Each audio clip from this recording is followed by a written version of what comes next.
Nos en Twitter, @ecomedios 1220.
Buenas, entre ustedes y nosotros, un programa que ya tiene más de 20 años. Acá Lautaro Nieto, esperando a nuestro principal orador, el diputado Jorge Enríquez. Y bueno, vamos a empezar con un poquito de opinión del día, un poquito de lo que está pasando en el Senado de la Nación.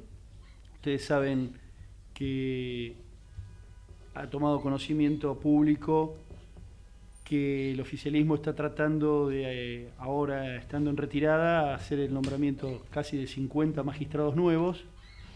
Y debe ser difícil el problema que tienen, porque incluso entre sus propios miembros hay alguna discordia importante respecto a esta maniobra, porque no han logrado el quórum en el Senado, a partir de que dos de sus senadores principales han desistido, no han concurrido al Senado, así que bueno, no han logrado por ahora su cometido.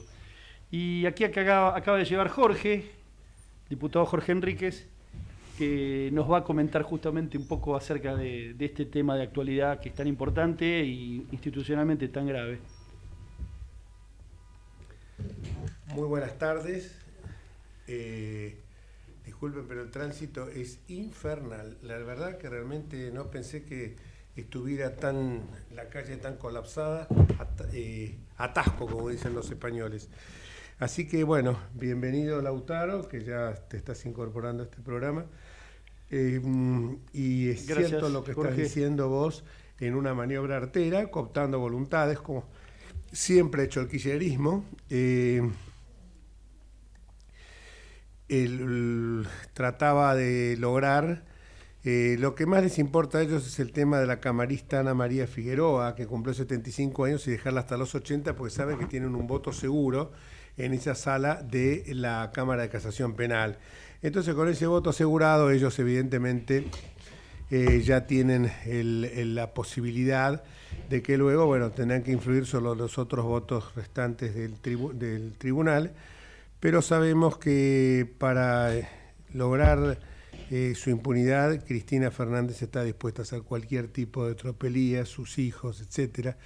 Lo que hemos visto el fin de semana, el Día de la Independencia, ha sido una vergüenza, inaugurando un gasoducto que la verdad que diciendo que es algo que fue una inauguración tan ficticia como aquellos hospitales donde uno abría las canillas y no salía agua o directamente no estaban conectadas las canillas, y así pasaron con algunos hospitales, centros de salud que se inauguraron hasta 4 o 5 veces, siempre en forma simbólica, siempre buscando esos maquillajes, esos telones de fondo para engrupir a la gente. Como también Fernanda Raberta engrupió a la gente con el tema de los 400. Como Fernanda Raberta, que engrupió a los jubilados con el tema de estos préstamos de 400.000 pesos que dicen que están destinados al consumo y que ellos de esa manera van a generar un mayor consumo de bienes y servicios, y esto por supuesto va a tener ese famoso efecto derrame, ese famoso círculo virtuoso del que siempre nos hablaron, y que lamentablemente, si ese círculo virtuoso no está en bases sólidas, con trabajo genuino, con inversión privada, con certidumbre, que es lo que más necesita quienes van a invertir, todos, sean locales o extranjeros, en la Argentina, está hecho con pies de lodo. Y bueno, hablábamos recién justamente de este gasoducto, que había sido comenzado ya su licitación durante la época de Mauricio Macri, que se había lanzado la licitación para construir en ese gasoducto y que nunca se terminó, y ahora pomposamente inauguraron un telón, una fachada, y nuevamente los argentinos son estafados por esta manga de extorsionadores que ahora nos quieren hacer creer que si gana Juntos por el Cambio van a correr río de sangre. Meten miedo a la gente, y siempre la mentira, engañando a la gente, como decíamos recién con este gasoducto. Pero para hablar de esto tenemos a alguien que sabe de este tema y mucho, que es Juan José Aranguren, que fue ministro de Energía durante la gestión de Mauricio Macri, que nos va a contar un poco cómo es la historia de este famoso gasoducto que encima le ponen, como a todo, Néstor Carlos Kirchner. En una oportunidad, yo cuando siendo diputado, y esta es me vino ahora, iba a presentar con otros diputados de mi bloque, de Juntos por el Cambio, un proyecto donde todo edificio público, todo monumento, todo puente, obra pública que se inaugurara, tenía que llevar el nombre de Néstor o de Cristina, excepto una excepción especial, porque uno cuando recorre el país ve en tantos lugares que se ha puesto el nombre de Néstor y de Cristina Kirchner, y creo que me parece que no le hace mucho bien que dos personas que tuvieron una relación muy sinuosa con la justicia, más bien delincuentes, tengan esos homenajes. Bueno, y pasemos ahora a hablar con nuestro invitado, con Juan José Aranguren. Hola Juan José, ¿cómo estás? ¿Qué tal, Jorge? Buenas tardes. Bueno, nosotros nuevamente nos engañan como a niños, ¿no? Porque incluso hubo algunos comentaristas y periodistas muy serios que dijeron, bueno, ahora esta obra, y después se ve que esta obra simplemente había sido un telón, una fachada, como hacen siempre los Kirchner, que había sido ya comenzado en la licitación en la época de Mauricio Macri. ¿Qué nos puedes decir al respecto? Bueno, los hechos, o sea, la realidad está en el boletín oficial, es decir, en julio vamos a decir, esta administración, el otro día en un artículo el diputado Kirchner hizo referencia de que en el 2015 habían dejado todo listo para construir este gasoducto y que la administración Macri no lo hizo.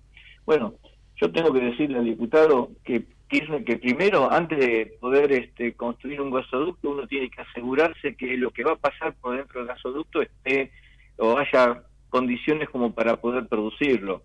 Y la verdad concreta es que durante la administración de los 3 gobiernos Kirchner, la producción de gas natural y de petróleo cayó estrepitosamente. La de gas natural cayó el 18%. Entonces, cuando llegamos, cayó de 143 millones de metros cúbicos por día, que fue la mayor producción histórica de la Argentina en el 2006, herencia de los gobiernos anteriores y de un yacimiento muy importante como era Loma de la Lata, hasta los 117 millones de metros cúbicos con lo que dejaron en el 2015 de esta administración. Cayó 18%. La administración del presidente Macri dejó su gobierno en el 2019 con 135 millones de metros cúbicos, porque se aumentó un 15%. Entonces, ya cuando veíamos que, o la administración Macri vio que había condiciones como para seguir aumentando la producción, sustituir importaciones y en algún momento no muy lejano pensar en exportar también por algún puerto hacia el Atlántico, primero transformándolo en LNG, aparte de poder exportar a Chile, se empezó con el trámite para convocar al capital privado, porque esto es también importante. Lo que acabamos de ver es que una inversión de riesgo como es la inversión energética, esta administración decide que la hagamos todos los argentinos, como obra pública. ¿Qué quiere decir esto? Que si el año que viene el precio del gas en el mercado internacional se cae y no tenemos la posibilidad de producir porque no es conveniente, vamos a tener problemas para recuperar la inversión en el gasoducto. Pero voy a su pregunta inicial. En julio del 2019, la administración Macri dicta un DNU, el 465, por el cual se instruye a la Secretaría de Energía a que convoque una licitación nacional e internacional para concesionar el servicio de transporte de gas natural entre Tratayén, Salliqueró y San Nicolás. Es así que la Secretaría dicta una resolución pidiendo precios, o sea, una oferta de precios para el 12 de septiembre de ese año. Todos recordamos que en agosto se produce la PASO del 2019, la turbulencia financiera como consecuencia de que había altas posibilidades de que retornaran los Kirchner al poder. Eso motivó a la administración Macri a que se prorrogara por 2 veces ese concurso de ofertas, la segunda hasta marzo del 2020, para que la decisión la tomara la nueva administración. La nueva administración hizo la plancha durante todo el año 2020, porque extendió esa prórroga hasta 30 de diciembre del 2020, y el día anterior, 29 de diciembre del 2020, el secretario de Energía Martínez decidió derogar el DNU de Macri y anular lo que era el llamado a licitación. Nosotros dijimos, bueno, está bien, lo querrá hacer por obra pública, sacarán automáticamente los pliegos para licitación. Bueno, se demoraron 14 meses más.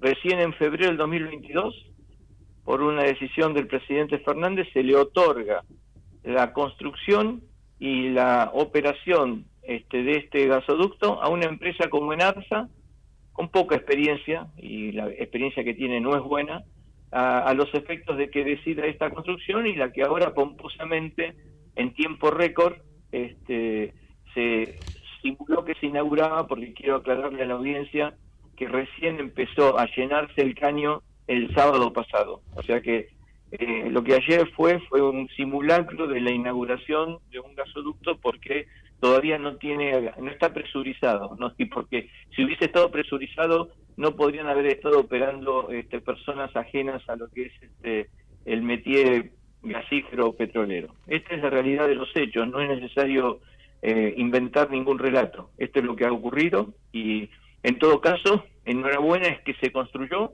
Las empresas que lo hicieron son empresas que saben de construir gasoductos, como SACDE y como Techín, y será para la próxima administración continuar los pasos para poder asegurarnos que se continúa este gasoducto y que cada vez somos menos dependientes de importaciones y podemos empezar a pensar en que en algún tiempo no muy lejano podamos exportar gas natural, no solo por gasoductos, sino también en algún momento a partir de barcos previa construcción de una planta de liquefacción.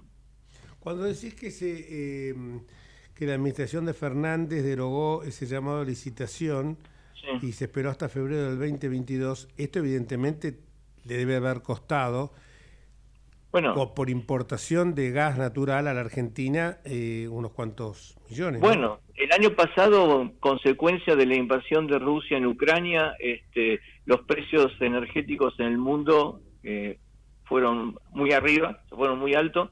Argentina, que estaba acostumbrada a pagar unos $15 por millón de BTU de gas natural, terminó pagando en promedio en el año 30, o sea que se duplicaron.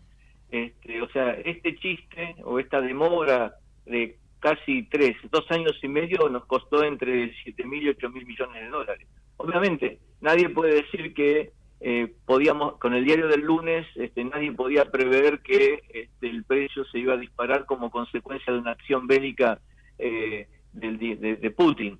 Pero esto es lo que ocurrió. Si hubiésemos seguido con los pasos que había dejado, al menos en lo que eran las regulaciones o hecho actos administrativos el presidente Macri, seguramente el año pasado no hubiésemos tenido que pagar los precios que pagamos. Y otra cosa adicional, en el proceso que había empezado el ingeniero Macri, el gasoducto lo construían los privados, o sea, el capital a riesgo lo ponían los privados. Acá el capital a riesgo lo ponen una parte de los argentinos que tributaron el aporte solidario, un llamado impuesto a la riqueza, y la otra parte fue deuda que esta administración toma para que empresas puedan vender su gas. O sea que también hasta en ese aspecto creo que se nos vende un relato que no es de la conveniencia del interés público. Te quiero hacer una pregunta acá, Lautaro García, que estamos compartiendo el espacio. Él es abogado y es, como yo, estamos escuchándote atentamente porque de estos temas sos, creo que uno de los que más sabe en la Argentina. ¿Lautaro? Sí, ¿cómo estás, Juan José? Mucho gusto. ¿Qué tal, Lautaro? Encantado. Mucho gusto. Mirá, vos comentabas que esta es una etapa, ¿no es cierto?, del gasoducto. Va a haber otra, ¿no es cierto? O sea, está comprometido la construcción de una segunda etapa. ¿Es así? Aparte, esta es una etapa que hoy permitiría, una vez que se termine de llenar el caño, se termine de asegurar las condiciones operativas, que calculo que todavía le faltan unos 20 días aproximadamente, lamentablemente ya con el invierno casi terminado, con lo cual muchas importaciones no podemos estar reemplazando este año. Hay que instalar 2 plantas compresoras para que en lugar de 11 pueda transportar entre 20 y 24 millones de metros cúbicos por día, ¿no? O sea, yo le tengo que levantar la presión para que pueda transportar más. Luego de eso, se tiene que hacer un llamado que anunciaron el domingo que lo van a hacer en los próximos días para poder extender el gasoducto de la ciudad de Salliqueló, en provincia de Buenos Aires, hasta las inmediaciones de San Jerónimo, en el sur de la provincia de Santa Fe. Eso es una parte, y la otra parte que también dicen o anunciaron que van a llamar es para cambiarle el sentido al gasoducto norte, al que trae gas de Bolivia, y que cada vez está más vacío porque Bolivia está cayendo en su producción en forma estrepitosa, y poder, en lugar de estar alimentando a las centrales, a las usinas eléctricas de Tucumán, por ejemplo, con gas que viene de Bolivia, poder alimentarlo, o a las minas de litio que se están instalando en el NOA, poder alimentarlas con gas proveniente de la cuenca neuquina en lugar de hacerlo de Bolivia, porque Bolivia, tengo entendido que esta administración va a discontinuar el contrato el año que viene, porque prácticamente ya no está en condiciones de entregar más. No, menos mal, ¿no? Y qué pena lo que vos contás de la demora, ¿no? Porque no podemos ni imaginar la cantidad de dinero que se perdió por un lado y la que se dejó de ganar por otro, ¿no? Así que bueno, Sí. el mismo Moreno lo escuchaba anoche criticando toda esta obra, como vos decís, porque la tuvimos que financiar los argentinos para, de definitiva, que hagan un negocio las empresas de gas, que a nadie le molesta que hagan negocio, pero lo importante es que también ellos pongan un poquito de dinero, Pero ¿no es cierto? a mí en este aspecto lo que me interesa destacar es que la energía es como otros sectores de la economía, cualquier inversión energética es una inversión de riesgo. Y cuando la decisión la toma el Estado, esa inversión de riesgo la están tomando, se la está transmitiendo a todos los ciudadanos. En cambio, cuando la inversión de riesgo la toma una empresa privada, bueno, esa decisión de riesgo la absorben los accionistas de esa empresa privada. Acá hemos tomado esa decisión, e insisto, si el año que viene los precios internacionales caen porque hay una sobreoferta mundial de gas natural, probablemente no podamos exportar al mundo porque Argentina está lejos de los mercados mundiales. Y entonces va a ser difícil poder recuperar la inversión que todos los argentinos hicimos tomando deuda para este gasoducto. Todo indicaría que no va a ocurrir, pero también tenemos que tener presente que el tiempo de los combustibles fósiles está acotándose debido al cambio climático. La transición energética que está teniendo su curso en estos tiempos nos lleva a que cada vez quememos menos combustibles fósiles y sean reemplazados por energías más limpias. ¿Cuánto será esto? 30, 20, 40 años, nadie lo sabe. Por lo tanto, enhorabuena que ahora nos demos cuenta, cosa que esta administración no siempre lo hizo, que la energía es importante. Otro detalle adicional, la energía se paga en dólares, y esto es una perlita del discurso también del domingo. La ex presidente dijo que habían especificado la energía, las tarifas, etcétera. Yo le preguntaría a la ex presidente, ¿ella sabe con qué moneda se paga el peaje por este caño? Tremendo. En dólares. ¿Sabe con qué moneda se paga el fluido con el que se llena este caño y que va a transitar este caño? En dólares. Definido por su misma administración, de la cual ella es vicepresidente. Entonces, las palabras van por un lado y los hechos van por otro lado. Y por lo tanto, yo creo que hacia adelante, en vísperas de una elección, tenemos que tener en cuenta qué es lo que nos está pasando, qué nos pasó, y tratar de evitar tropezar con la misma piedra otra vez. Una observación a lo que decís, Juan José. En este discurso al que vos haces referencia, el presidente de la República, hablando y respecto de cuánto se iba a ahorrar, etcétera, no sabía cuán era la magnitud del precio del gas, ni sabía cuál era el ahorro, ni cuánto salía, y lo mira a Massa y le pregunta, che, ¿y cuánto es? Y Massa le dice, 400% nos vamos a ahorrar sobre el costo de producción nuestra a lo que estábamos importando. Es decir, el presidente de la República, y diciendo que inauguraba este gasoducto, no sabía de lo que estaba hablando. Es una cosa sorprendente, ¿no es cierto? Que una hora tan importante el presidente no esté al tanto, siendo la cabeza principal del Estado. Es increíble. Pensar que llegamos es bizarro, exactamente. Y pensar que nosotros nos fuimos del gobierno prácticamente con superávit energético, ¿no? O sea que teníamos prácticamente nos fuimos con equilibrio energético. Perdón. Muy buen dato, Jorge. Muy buen dato. Con nosotros llegamos al gobierno, la balanza comercial energética, este es un detalle importantísimo. En el 2003, cuando asume el presidente Kirchner, la balanza comercial energética era superavitaria en 5.000 millones de dólares. Un punto del PBI, pongámosle.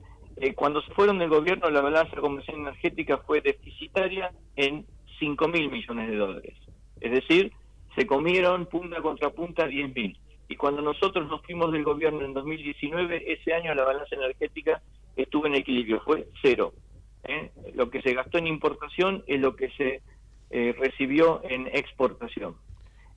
Por lo tanto, claramente el resultado de la política energética no fue para nada bueno durante los 12 años del kirchnerismo, y estos 4 adicionales están siguiendo ese mismo rumbo. Yo siempre eso lo discuto cuando voy a algún programa de televisión, donde yo voy en realidad a los programas donde hay que pelearse, y lo discuto siempre eso, porque y siempre sostuve de que a lo mejor, no sé, exageradamente, que tuvimos superávit energético, pero si no tuvimos, es lo que vos decís, logramos el equilibrio, que el equilibrio de pasar de menos 15.000 millones a cero, me parece que es todo, así como, eso sí lo digo contundentemente también, como esto, que tuvimos superávit comercial y correcto, superávit de la balanza de pagos, o sea que realmente... y el año pasado, consecuencia también de los altos precios, pero que si hubiésemos tenido el gasoducto no hubiésemos tenido que afrontarlo, el déficit comercial energético fue de 4.400 millones de dólares.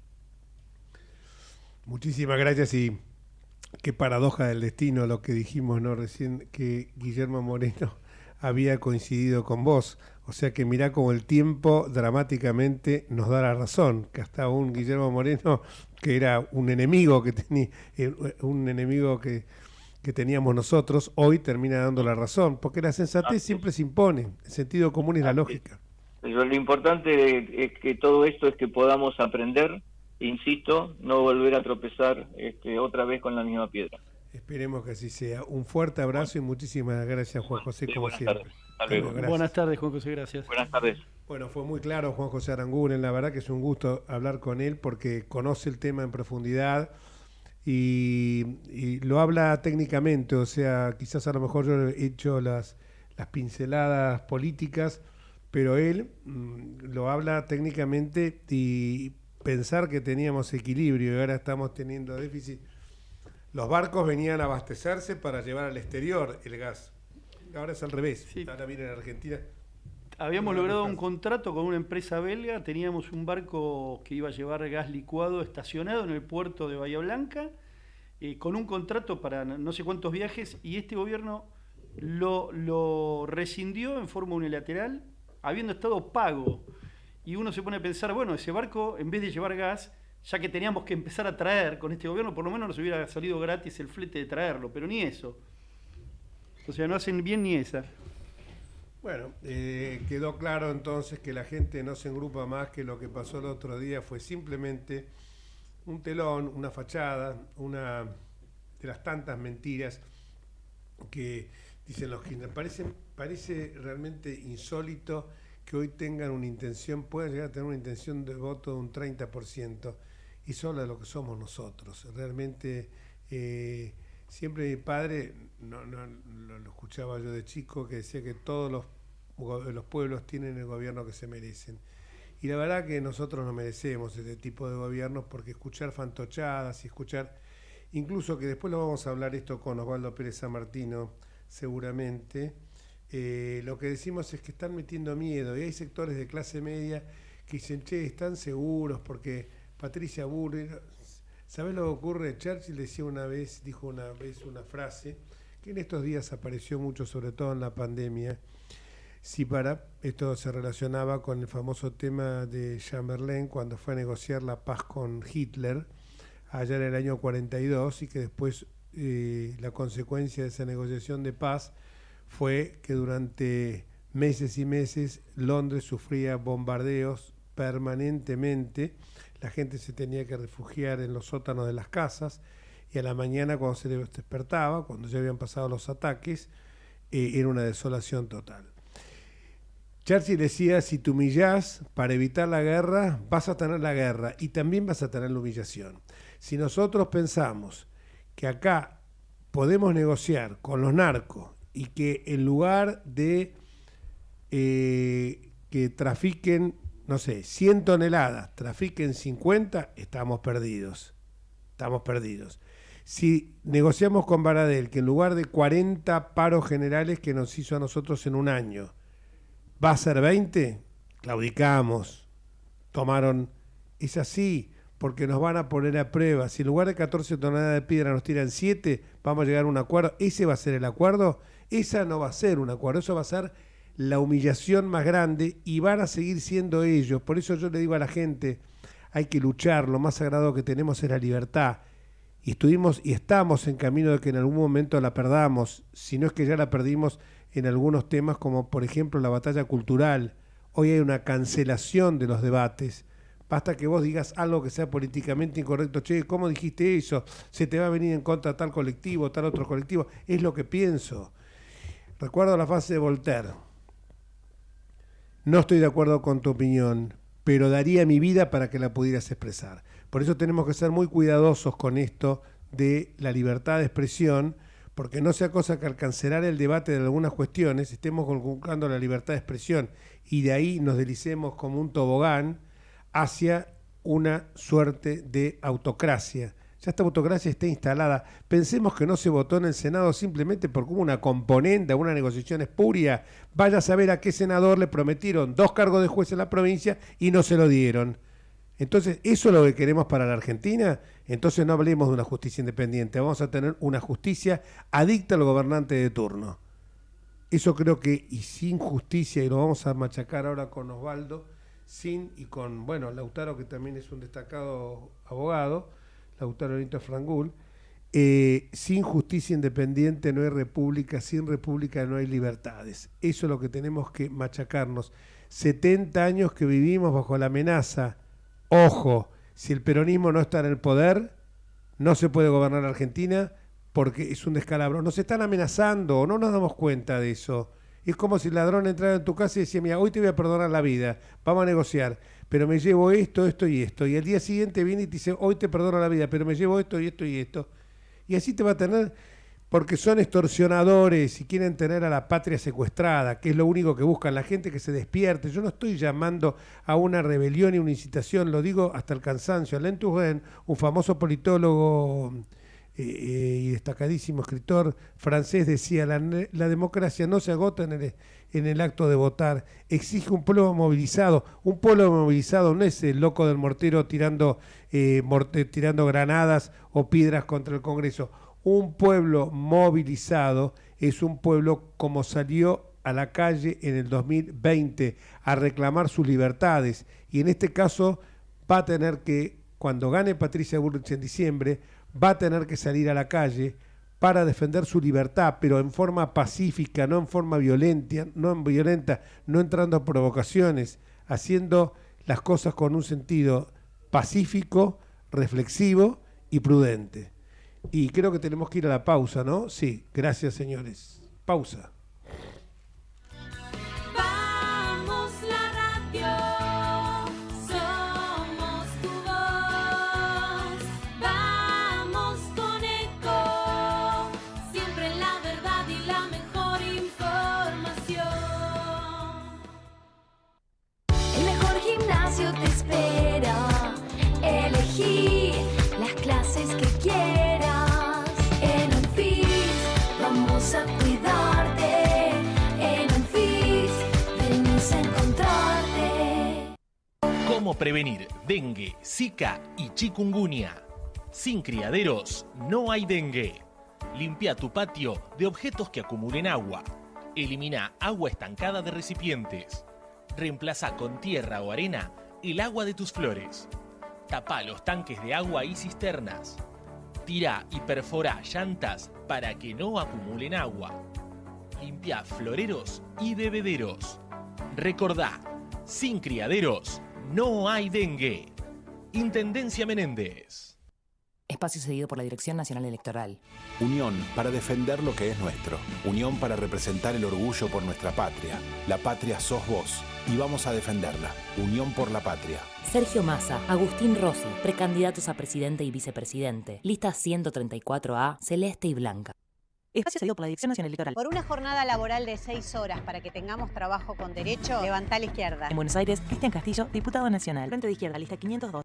Espacio asignado por la Dirección Nacional Electoral. Frente Patriota Federal, lista 95A, Primero la Patria, César Biondini presidente, Mariela Bendaño vice, nacionalismo o más de lo mismo. Espacio cedido por la Dirección Nacional Electoral. ¿Cómo alguien que trabaja 8 o 10 horas por día no llega a fin de mes? No puede proyectar nada. Esto no da para más. Levantémonos, como lo hicimos toda la vida, pero esta vez contra un modelo de país agotado que solo le sirve a los mismos de siempre. Levantémonos para que tanto esfuerzo valga la pena. No podemos perder más tiempo. Es hora de levantarse.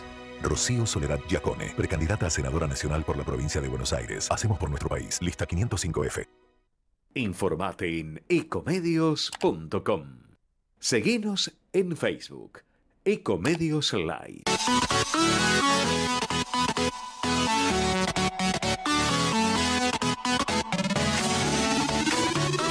Escribanos en tu ciudad. Nuestro consejo es prevenir problemas. Colegio de Escribanos de la Ciudad de Buenos Aires. Consejo Federal del Notariado Argentino. El Colegio Profesional Inmobiliario auspicia este programa. Colegio Profesional Inmobiliario, cada vez más profesionales. ¿Conocéis los planes de salud de Andar, la obra social de los viajantes vendedores? Planes para empleados en relación de dependencia, monotributistas y particulares. Solicita un asesor comercial al 0810-345-0184. Y seguimos, acá en la pausa me decían que había estado un poco vehemente, y mi coequiper Lautaro me decía, andá sin eufemismos, de abogado a abogado, y ahora tenemos el tercer abogado, que es el doctor Pérez Sammartino. ¿Cómo te va, Osvaldito? Hola, Jorge, ¿cómo estás? Bien. Cuando vos me decías que andaba con eufemismo porque los llamaba delincuentes y a los Kirchner, y cuando uno comete un delito, ¿qué se le dice? ¿Virgen Vestal? Claro. Ahora sí, también está el principio de inocencia, pero ahora ya ella ha sido condenada, así que, salvo que se modifique eso por una instancia superior, ha cometido un delito y por lo tanto ha sido delincuente. Perfecto, clarito. Bueno, a lo mejor lo dijo.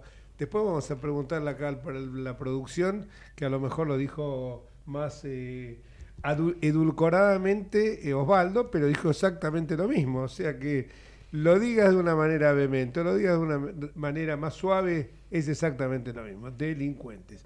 Recién hablábamos con Juan José Aranguren, que paradójicamente Guillermo Moreno hizo declaraciones muy semejantes a las de él, diciendo, nos reíamos porque decíamos, pensar que con lo que te perseguía Moreno y ahora piensan lo mismo.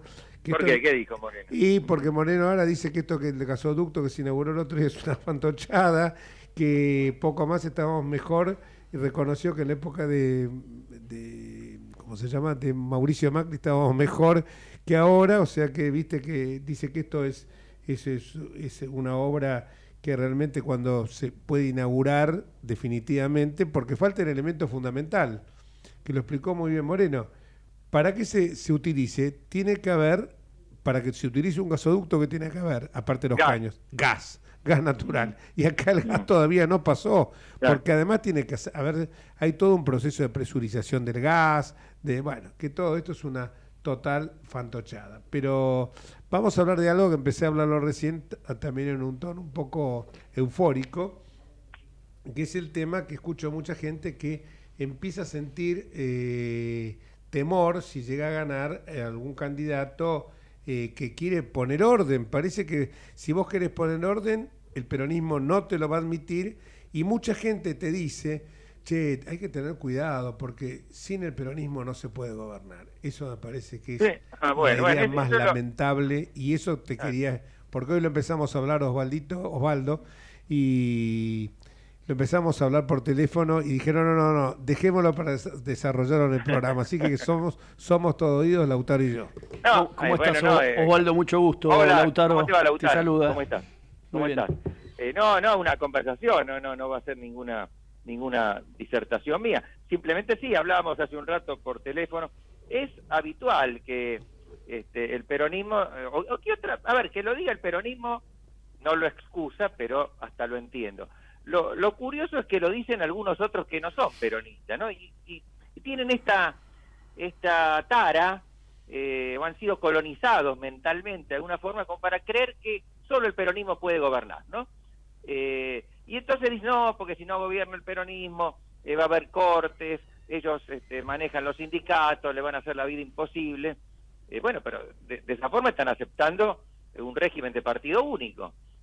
Esto no es democrático, o sea, lo que caracteriza básicamente a la democracia es la alternancia.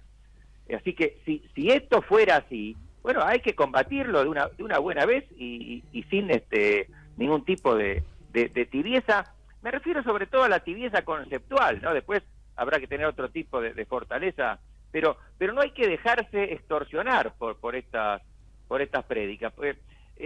Felipe González tiene una frase que a veces cita Pañe, que me parece muy interesante. Dice que la democracia es una ética de la derrota. Creo que es esa la frase. Sí, tal cual. ¿Qué quiere? Claro, es decir, los demócratas, aceptan que como los que aceptamos los que hacemos deporte, aunque sea amateur, que está dentro de las posibilidades de ganar o perder, y que si perdemos, el triunfo del otro es legítimo, y si se pierden elecciones, el gobierno de los otros es legítimo. Pero el peronismo, no solo el kirchnerismo, es una larga tradición, el peronismo tiene serias dificultades con esa idea, que como las tienen en general los populismos, porque el populismo tiene muchos rasgos, pero básicamente tiene la pretensión de encarnar por sí solo al pueblo, a la totalidad. Por lo tanto, cuando gana otro, eso es como un desvío de la historia. Digamos, la gente que votó a esos otros partidos, otros candidatos, cometió un error, sobre todo si es gente no de las clases altas, ¿no? Porque para ellos es inconcebible que personas humildes puedan votar a otro partido que no sea el peronismo. Entonces, ellos creen que si lo hacen es porque han sido inducidos a error, ¿no? Y que, por lo tanto, ese gobierno que surge de esas elecciones en verdad no es legítimo. Bueno, ya vimos, lo hemos comentado muchas veces, lo que pasó con la presidencia de Mauricio Macri, cuando desde el primer minuto Cristina Kirchner se negó a participar de la ceremonia, a transmitir los símbolos del MAN, etcétera. Y ahora están volviendo con eso, ya anticipan, seguramente creen que van a perder, y ya están anticipando las catástrofes que van a pasar si triunfa Juntos por el Cambio, la violencia, la perversidad innata, porque ellos no discuten nunca, otra del populismo, no discuten argumentos, discuten intenciones, discuten, todo es ad hominem, son necesariamente perversos, los anima el odio. Bueno, es una construcción muy infantil, pero insisten con esto y es lesivo de la democracia y de la república. No lo tenemos que aceptar discursivamente, me parece, y tenemos que, aunque sea bastante obvio lo que estoy diciendo, ¿no? Pero me parece que hay que insistir siempre en esto. Sí, pero las cosas obvias en Argentina no caminan. Vamos a otro temita, ya que tenemos hoy tiempo para hablar. Sí, perdóname, Jorge, y dentro de esto... Sí, discúlpame. No, me estaba acordando recién lo que había visto hace un rato. Un acto en la Facultad de Ciencias Exactas, con Massa, con los símbolos de Unión por la Patria. Es decir, la facultad, y con distintas resoluciones, no estoy hablando de que cada partido puede usar alguna instalación. No, la facultad oficialmente embanderada con un partido político, una fuerza política. Esto es muy malo y es inconcebible que esto pase en la Universidad de Buenos Aires. Es violatorio de la autonomía universitaria, es violatorio de la libertad de cátedra y de pensamiento, pero se ha naturalizado, ¿no? Como se ha naturalizado que los sindicatos también son instrumentos de un determinado partido, y eso no puede ser. Perdón, Jorge, yo te interrumpí. No, estoy totalmente de acuerdo. Lo que te estoy diciendo es, lo que te estoy escuchando atentamente es así, esto se perdió ya el rumbo. Bueno, cuando Florencia Santut, la rectora de la Universidad de La Plata, y condecora a Chávez, y bueno, en su momento, ahí te estás dando cuenta, o Maduro, te estás dando cuenta. En materia de comunicación. Y en materia, claro, ella es la decana de Ciencia de la Comunicación, alguien que ha sido violador permanente de la libertad de expresión. Pero pasemos a otro temita, que es lindo hablar de estos temas. El tema de cómo deben ser las campañas, primero, las PASO, una privatización de la forma de elegir, mejor dicho... Una estatización. Estatización, sí, exactamente al revés, de la forma de elegir a los candidatos, por un lado. Y por el otro lado, ¿hasta cuándo es el límite que vos entendés que tendría que haber en las internas para que después la confrontación no llegue a extremos tales que entremos en una disputa de Montescos y Capuletos con la posibilidad de que se fracture una fuerza política? Y es lo que vos decís, Jorge, en tu pregunta está, ¿no? La respuesta, porque por un lado, la primaria, lo que antes era la interna, cerrada, es el momento de diferenciarse. Está bien que si hay dos candidatos, que se diferencien, y que hasta extremen las diferencias, más allá de lo que realmente son.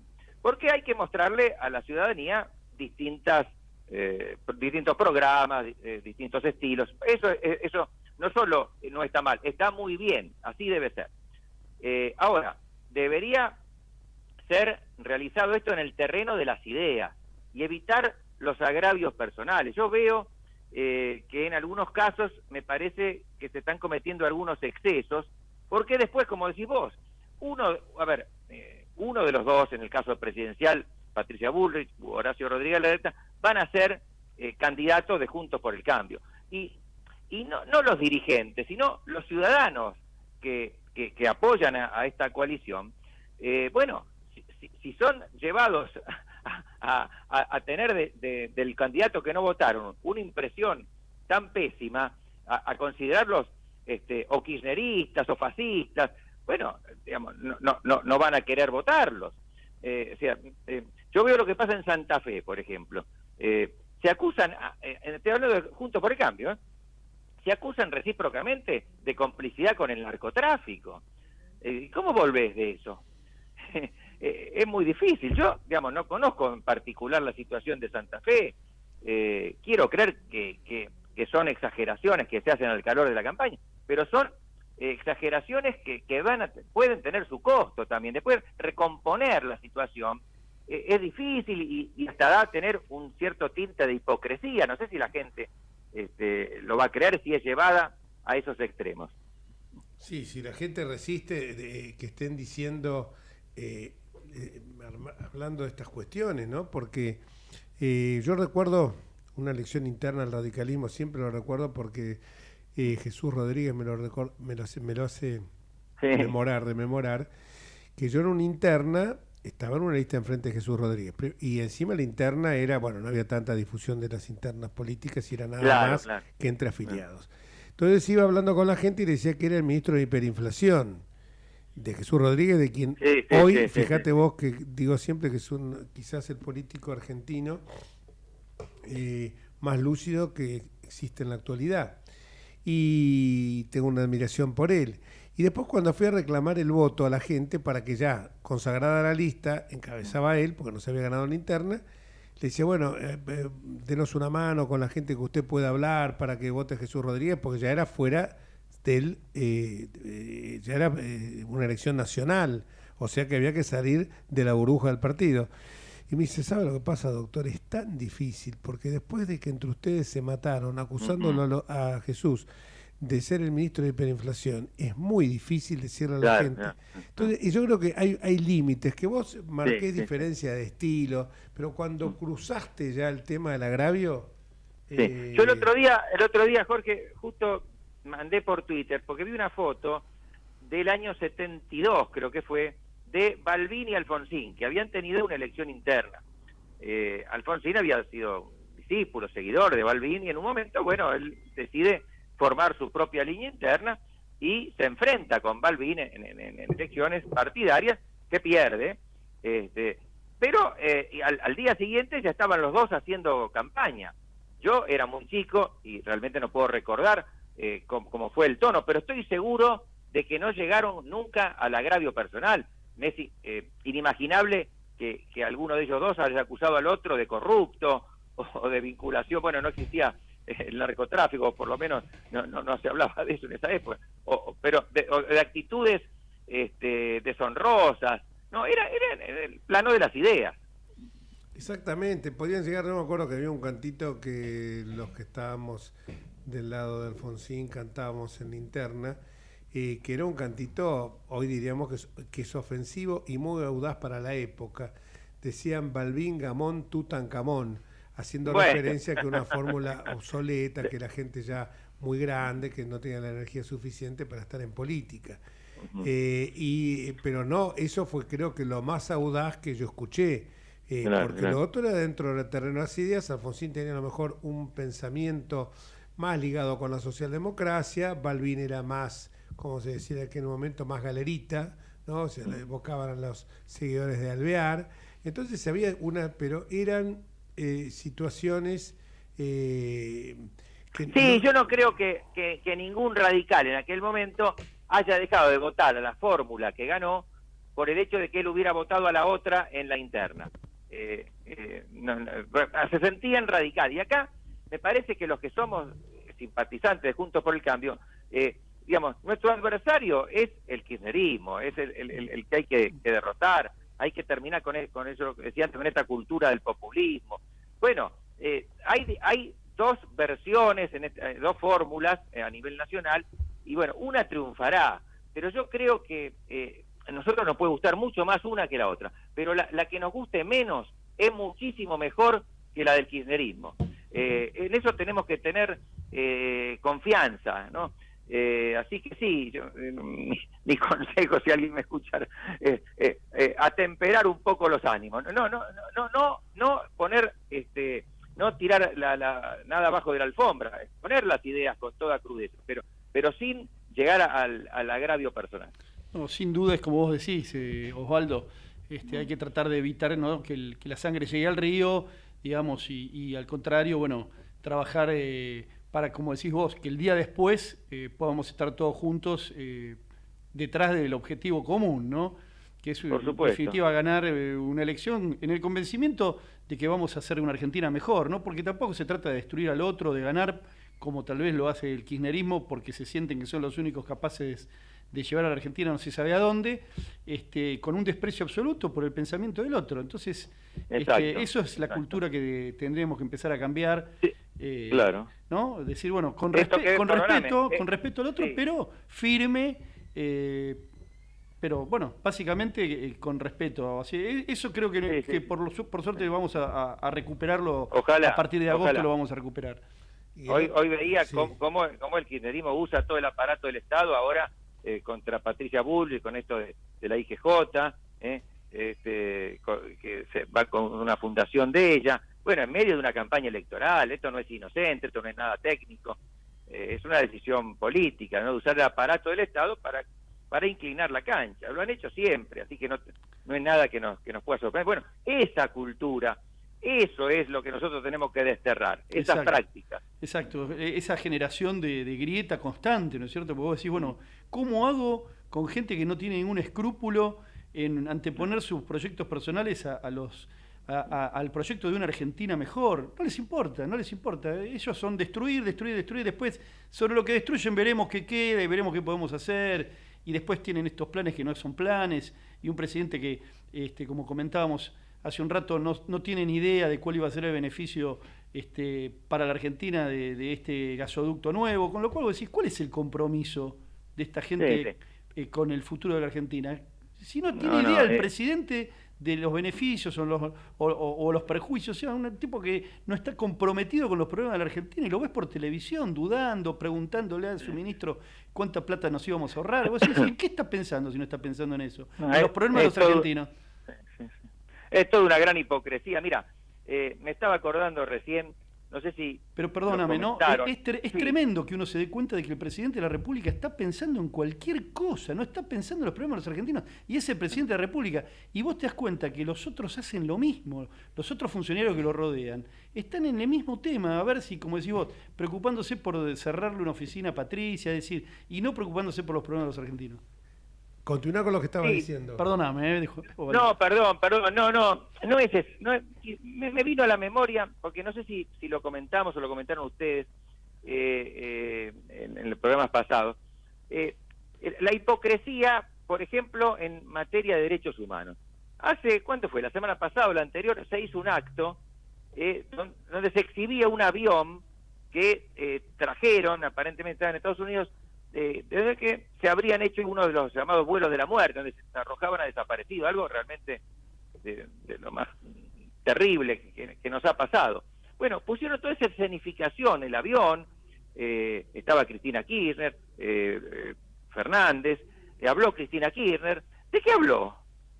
Habló de la interna partidaria, de cómo habían llegado ella a la fórmula esta de Massa y Rossi, por qué había bajado a De Pedro, con el avión atrás. Es decir, es el decorado. Los derechos humanos no le importan nada, son un decorado para ellos.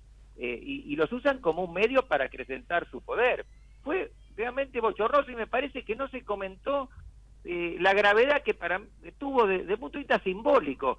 Demuestran que no les importan para nada los derechos humanos. Pero seguro, Osvaldo, yo me ponía a pensar, si un hijo, un pariente, padre, hermano, lo que fuera, había sido arrojado al Río de la Plata, esos aviones, y yo veo eso, es como, no sé, es como si me están mostrando una cámara de tortura, una cosa, pero diabólico era ver ese avión, porque era como una escenificación de lo que había sido. Uno pensaba eso, pero se ve que tampoco a las madres y las abuelas de Plaza de Mayo les importó demasiado eso, pensar que ahí pudieron transportar a su hijo a su destino fatal. Es una lástima, bueno, ese es otro capítulo. Sí. Estas organizaciones han quedado simplemente como sucursales del kirchnerismo. Ahí estaban, seguramente, no recuerdo, pero estaban. Pero están a veces en actos meramente partidarios o de gobierno, pero con cuestiones económicas que no tienen nada que ver, se hacen y están ellas con sus pañuelos. Entonces, ¿y qué tiene que ver eso? Porque ¿qué tiene que ver con los derechos humanos? Porque si ellas están en un anuncio, digamos, de carácter como si fuera el que hizo Massa, por ejemplo, de esta irresponsabilidad de estos créditos de los jubilados a 48 meses, y tuvieron los pañuelos. ¿Y qué significa? ¿Qué tiene que ver con los derechos humanos? Pero si se pone el pañuelo, se lo sacraliza, entonces yo no lo puedo discutir eso, porque parece que estoy atacando los derechos humanos. Es decir, han hecho una mezcolanza que es grave y siguen tratando de lucrar, no solo materialmente, sino simbólicamente con eso. Y me parece que hay que enfrentarlo desde el punto de vista discursivo en forma contundente, sin temor a que nos digan esto, que nos digan lo otro, que digan lo que quieran, porque vuelvan a decir lo que quieran. Nosotros tenemos que hablar con la verdad. Muchísimas gracias, Osvaldo. Quedó para la semana que viene continuamos con esto. Una pregunta que voy a tirar al aire, ya te la anticipo, es: ¿debe decir toda la verdad el candidato o debe dejar guardadito en algún rincón un poquito de demagogia? Lo hablamos la semana que viene. Bueno, un abrazo. Chao, gracias. Chao, Osvaldo, un abrazo. Bueno, y ya nosotros estamos llegando a la terminación de nuestro programa.